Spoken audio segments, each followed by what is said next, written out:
तो दिए। चलो सवाल है कि निम्न परिपथ में प्रवाहित होने वाली धारा का मान ज्ञात कीजिए। मतलब ये जो सर्किट दिया गया है इसमें टोटल कितनी धारा प्रवाहित हो रही है, कितना करंट फ्लो हो रहा है, यही हम लोग को बताना है। तो करंट देखिए इसमें 12 वोल्ट की बैटरी जुड़ी हुई है, ये 0.5 ओम का है, 1 ओम, 10 ओम, 10 ओम, 3 ओम और ये 2 ओम। तो हम क्या करेंगे, सबसे पहले हमको इसमें वोल्टेज पता है कि वोल्टेज कितना है, ये तो हमको पता है कि 12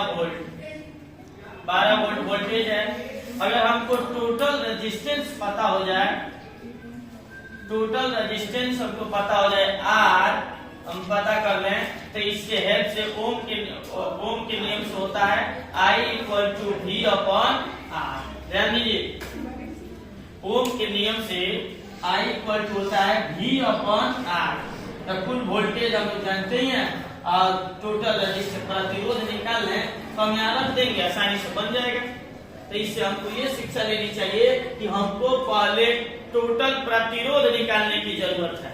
ठीक है, तो इसको यहीं छोड़ते हैं। हम सबसे पहले टोटल प्रतिरोध निकालेंगे। सबसे पहले इन सबका नाम लिख देते हैं, इन सबका नाम लिख देते हैं। या तो इधर से लिखिए या इधर से, चाहे आप इसको लिख दीजिए R1, ये R2, ये R3, ये R4, ये R5 और ये R6। देखिए जब भी आपको इस तरह अलग अलग बॉक्स में सवाल दिया जाएगा, अलग अलग बॉक्स में दिया जाएगा सवाल, तो इसके लिए क्या करना है कि पीछे से हल करते हुए आते हैं। पीछे से इसको जो सीरीज और पैरेलल देखते हैं, श्रेणी क्रम समांतर क्रम देखते हैं, इसको पीछे से हल करते हुए आपको आगे की तरफ आना है। तो पीछे से देखेंगे तो ये दोनों प्रतिरोध देखो आपको एक ही लाइन में दिखाई देगा, यानी कि R1 R2 दोनों सीरीज में है, क्योंकि ये कहीं लाइन में है। एक ही लाइन में जो प्रतिरोध रेजिस्टेंस होते हैं उसको सीरीज में बोलते हैं। तो लिखेंगे कि R1 तथा R2 श्रेणी क्रम में है, R1 तथा R2 श्रेणी क्रम में। तो सीरीज में है तो श्रेणी क्रम का फॉर्मूला होता है, इन दोनों का हम टोटल मान लेते हैं R'। तो सीरीज का फॉर्मूला होता है R1 + R2। इसका मतलब हो गया 2 और 3, मतलब 2 ओम प्लस 3 ओम मतलब 5 ओम।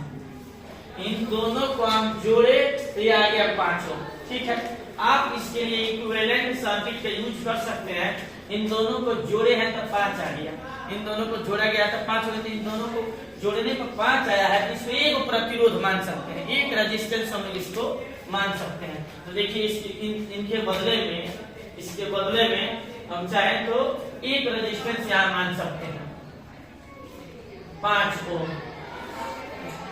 ये हो गया आपका 5 ओम। और इधर से जो है तो ही है, ये बैटरी है।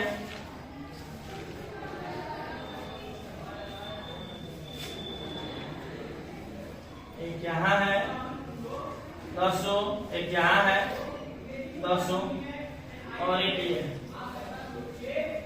ठीक है, देखते हैं ये 10 है, ये 10 है और ये 5 है, ये 0.5 और ये 1 ओम। देखिए ये समझने के लिए है कि जब इन दोनों को जोड़े तो 5 आ गया, तो इन दोनों को हम 1 मान सकते हैं। अब इन दोनों को देखिए, मतलब ये R3 है, ये R3 है और ये R' हो गया, R' हो गया और ये R4 है। तो अब आपको दिखेगा कि ये तीनों, ये जो दोनों है ये दोनों पैरेलल में है। ये दोनों किसमें है? पैरेलल में। यहाँ से देखिए, यहाँ से गए, एक रास्ता इधर चला गया, एक इधर चला गया। अब ये दोनों पैरेलल हो गया।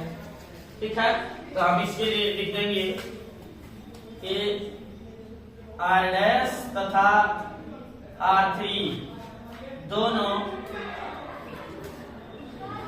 समांतर क्रम में हैं। इसके लिए हो जाएगा 1/R'। इन दोनों के टोटल को डबल डैश मानते हैं। तो पैरेलल के लिए फार्मूला होता है, तो हो गया R/R3 और 1/R'। इनका मान होता है, इसका मान दिया है 10 और इसका मान दिया है 5। दोनों को ऐड करेंगे, एलसीएम लेंगे 10 से और ये ऊपर आ जाएगा 3। इन दोनों को जोड़ेंगे, इसे भाग देंगे तो एक बार में और इसे भाग देंगे 2 बार में, मतलब 3/10। और इसके लिए हम लोग फिर उल्टा कर देंगे तो R डबल डैश का मान जाएगा 10/3 ओम। मतलब इन दोनों को जोड़े तो आ गया हम लोगों का 10/3 जो, तब इक्विवेलेंट सर्किट बन सकता है। थोड़ा छोटा बनाते हैं। इन दोनों ये 10 ओम है, 0.5 ओम, एक इधर है 1 ओम, और इन दोनों को जोड़ने से जो आया है उसका नाम हम रख दिए R डबल डैश, जिसका मान है 10/3 ओम। ठीक है, अब आप ध्यान देंगे तो आपको ये दोनों अब पैरेलल दिखेगा, अब ये दोनों पैरेलल दिखेगा, तो अब इन दोनों को भी पैरेलल जोड़ेंगे, इन दोनों को भी पैरेलल जोड़ेंगे। इसके लिए लिख देते हैं ये R है डबल डैश और ये R4 है, R4 है, R4 तथा R डबल डैश भी समांतर में है, पैरेलल है, ये भी पैरेलल है, तो इनका टोटल हमारा ट्रिपल डैश लिख देते हैं, हो जाएगा R4 और plus 1/R double dash.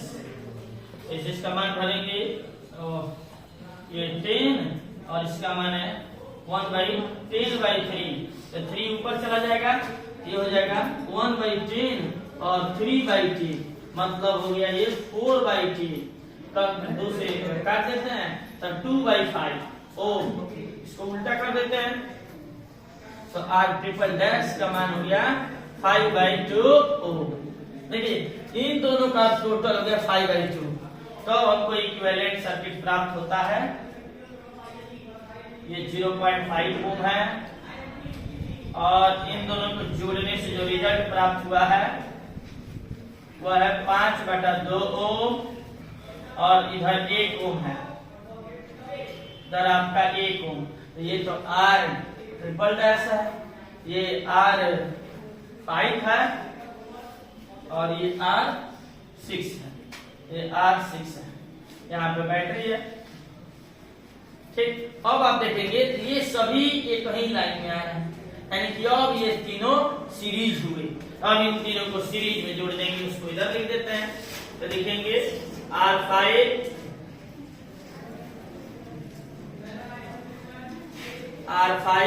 R6 तथा R ट्रिपल डैश सभी श्रेणी क्रम में है, सभी श्रेणी क्रम में है, इसलिए सीरीज का फॉर्मूला अब लिखेंगे। अब टोटल जुड़ रहा है, अब लिखेंगे R equal to R5 plus R6 plus R triple dash, सबकी वैल्यू भर दीजिए। R5 कितना है 0.5, R6 कितना है 1 ओम है, और R ट्रिपल डैश कितना है 5/2, 5/2 बने 2.5 ओम, 2.5 और 0.5 यानी कि 3 और 4, टोटल रेजिस्टेंस हो गया 4.0। तो टोटल रेजिस्टेंस इस सर्किट का आपको प्राप्त हुआ 4.0 यानी कि 4 ओम। ध्यान देते हैं, पहले हम इन दोनों को सीरीज में जोड़े, फिर जो रिजल्ट प्राप्त हुआ अब उसको और इसको पैरेलल जोड़े, पैरेलल जोड़े, फिर जो रिजल्ट प्राप्त हुआ उसको और इसको पैरेलल ऐड किए, और उसके बाद हम सबको सीरीज में जोड़े। फिर जो रिजल्ट आया उसको पैरेलल, फिर जो रिजल्ट आया उसको पैरेलल, तब सबको सीरीज। अब फाइनल हमारे हमको रिजल्ट प्राप्त हुआ है 4 ओम। अब जब रेजिस्टेंस प्राप्त हुआ तो आप लिख सकते हैं, जो यहाँ काम लिखे थे उसको यहाँ लिख सकते हैं। R हो गया, V आपको पता है 12 वोल्ट की बैटरी है, तो करंट हो जाएगा I = V/R, यानी कि I = V हो गया 12 वोल्ट और रेजिस्टेंस हो गया 4 ओम। इसको आप कैंसिल कर दीजिए तो I आ जाएगा आपका 3 एम्पियर। मतलब इस पूरे सर्किट में टोटल करंट 3 एम्पियर का प्रवाहित होगा। ठीक है, ध्यान देते हैं इन यहाँ से टोटल रेजिस्टेंस निकाले, मतलब हमको करंट निकालना बड़ी बात नहीं थी, इसमें टोटल रेजिस्टेंस निकालना बड़ा बात था। और निकालने के बाद हम क्या किए, सब करंट निकाल दिए। ये रहा आपका सवाल, जैसे जैसे लिखे हैं इस तरह से आप इसको बोर्ड पे जगह नहीं था इधर उधर लिखे हैं, इन सभी सर्किट को आप चाहे तो ऐसे लाइन से बना लेंगे। ठीक है।